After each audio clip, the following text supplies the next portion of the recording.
Au nord de Londres, à Birmingham, en plein cœur de l'Angleterre, un jeune fait beaucoup parler de lui sur les pelouses alentours. Les quelques curieux qui sont allés le voir jouer l'assurent. Il est doué, très doué. Certains vont encore plus loin. C'est un monstre de technique et d'intelligence de jeu balle au pied. Mais d'autres quant à eux tempèrent. Le kid a du talent, oui. Mais il est loin du compte pour l'instant.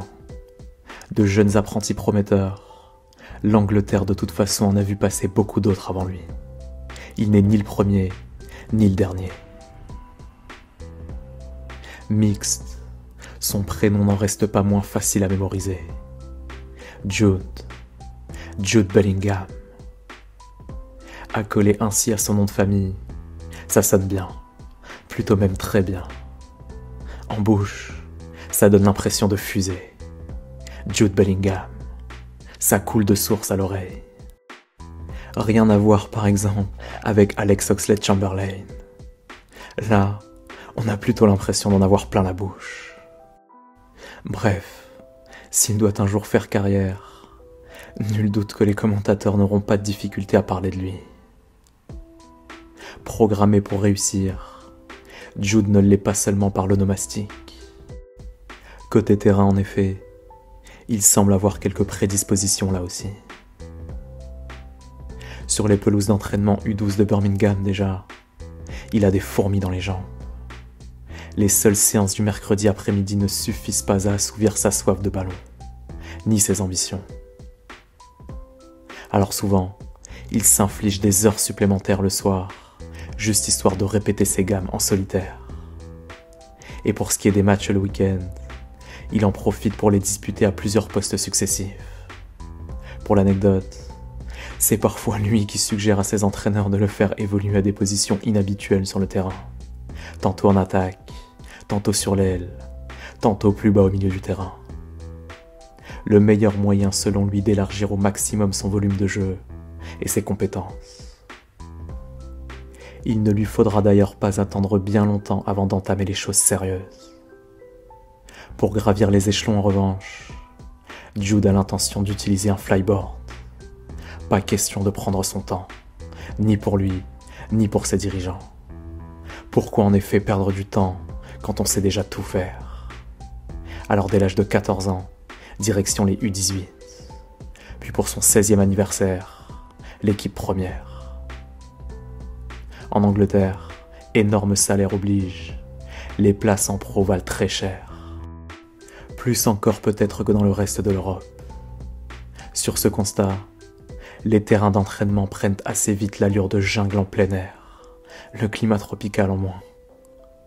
Dans ce genre de jungle, où seule prévaut la loi du plus solide physiquement et mentalement, c'est à qui survivra le mieux au tacle assassin à l'entraînement, au chambrage, aux coups de pression, aux insultes parfois, voire aux humiliations.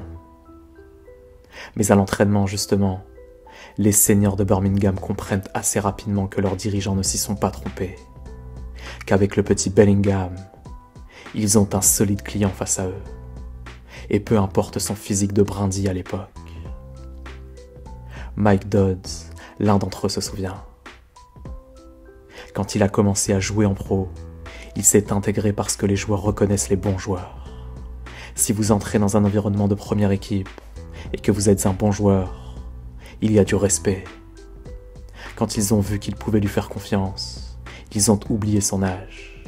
Il est simplement devenu un autre joueur. En privé, le football chez les Bellingham est une histoire de famille. Et là aussi, on est programmé pour réussir. Une histoire de famille et de fratrie d'abord.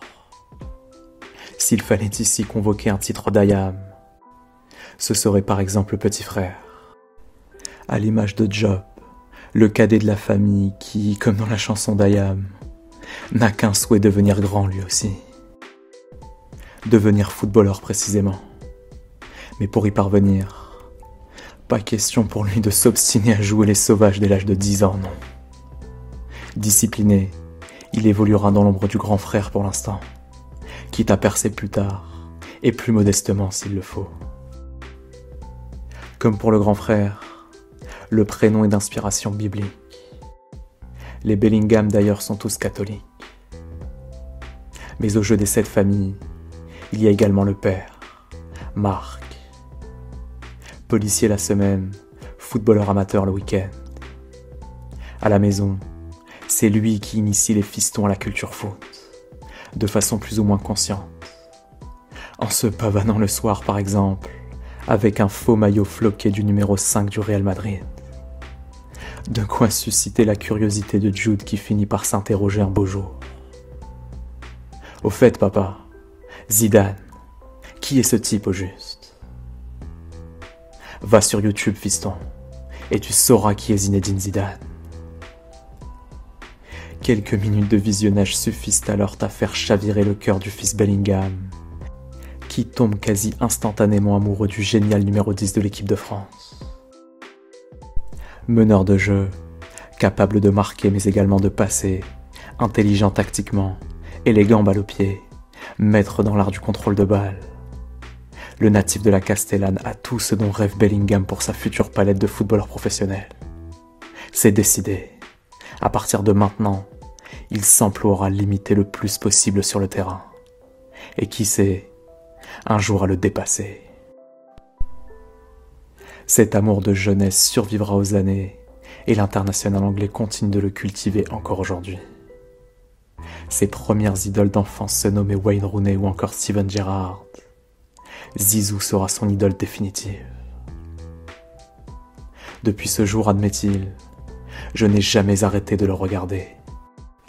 Zidane incarne un footballeur que je voudrais imiter dans un monde idéal. C'est un footballeur magnifique. Inutile de préciser bien sûr que le numéro 5 qu'arbore fièrement Bellingham sur son dos madrilène aujourd'hui n'est rien d'autre qu'un hommage à son idole d'adolescence. Le coup de foudre pour l'anecdote ne tardera pas à être réciproque.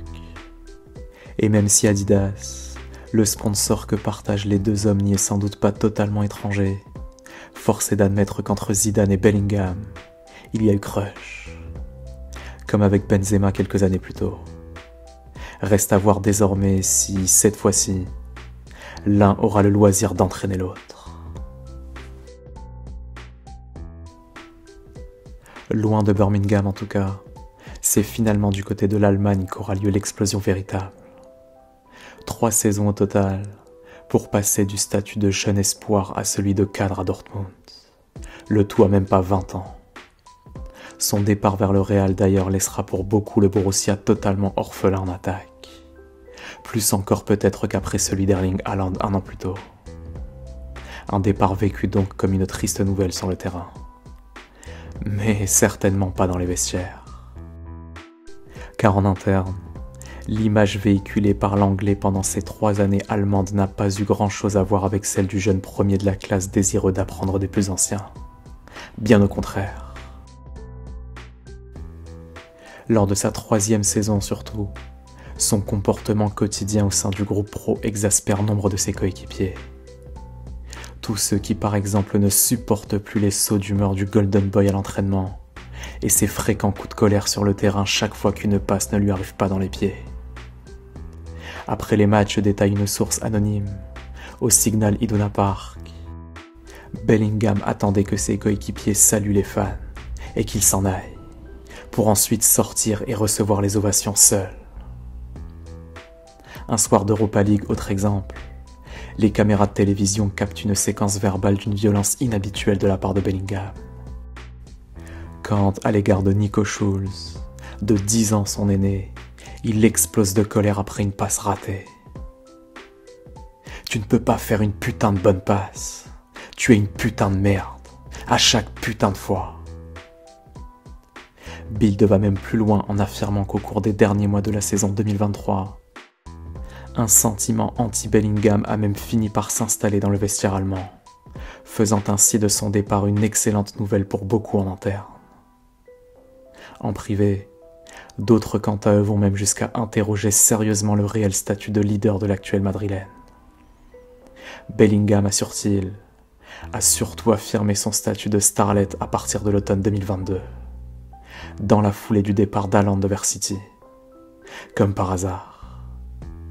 Comme si, d'une certaine manière, la seule présence du Norvégien suffisait à inhiber le Britannique, à lui faire gagner en modestie, à le rendre moins bavard. En un mot, quand Erling n'est pas là, Jude se met à danser. Sans doute les Beatles valideraient-ils la formule.